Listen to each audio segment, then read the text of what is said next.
And it brings us to this collaboration. So we have PFF and T-Stead. We're collabing this year, all season long. And the reason behind this collaboration, the goal here is to provide more clarity, is to continue to help the accuracy of the grades and what guys are getting and what the fans see, further details on the grades. So I want to be able to provide detailed explanations and justification on a grade. So we're talking Trent Williams. He graded an 82 versus Myles Garrett. But Trent didn't give up a sack. He didn't give up a hit, a pressure. Why doesn't he have a 95 grade? So I watch the film, I get the grades, I get the analytics, and I will be able to provide that clarity. All right, Myles Garrett was able to affect Brock Purdy's launch point on X amount of plays. He didn't get a hit, but he impacted the play.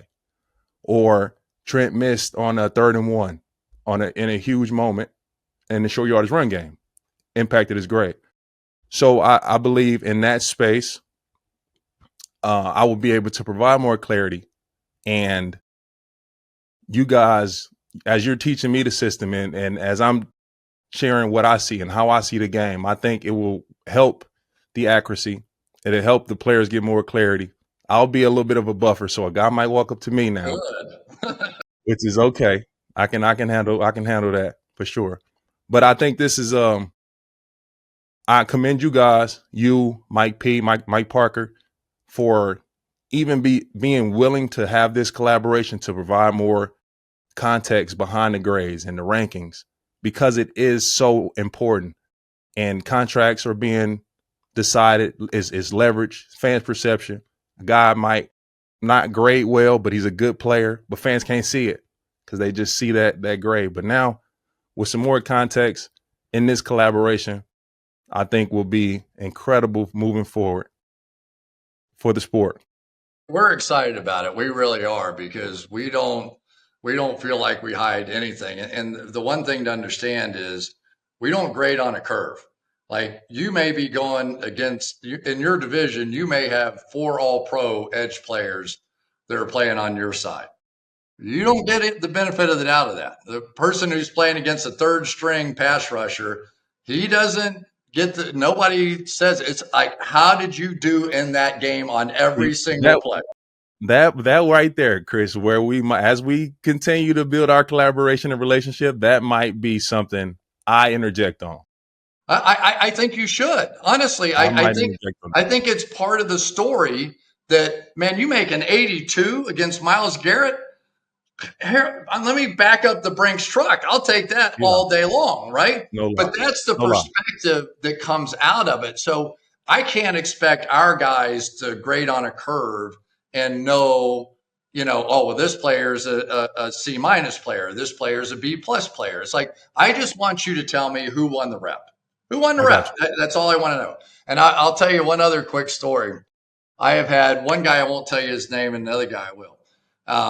2 different offensive coaches have actually taken me up on the offer to come into the office and talk to my guys and sit in there with us. One was Chip Kelly with the Philadelphia Eagles, who every time I went in to do a game, he would just beat me up one side and down the other. I mean, just over PFF and the grades and all that kind of stuff. And the other one was an offensive line coach. And I was like, guys, I go, look, I hear you. I know it's painful. I know you hear it a lot. I said, just in the off season, if you're anywhere close to Cincinnati, just come in and sit down with my guys and just listen to them. Like, just look at our system. So Chip comes in, and I mean, so I've got my grading team assembled in there, and he starts in.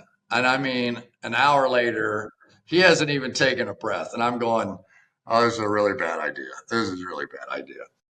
And so he's just beating him up. And so finally he goes, all right, he was done. And I said, all right, I go, let my guys just explain, what we're doing. Comes in there 4 hours later, we finally leave the room. Chip walks out, as did the offensive line coach, who I won't say his name because he did not buy into the company. But Both guys came out and said, "Can I invest in this company?" Both of them.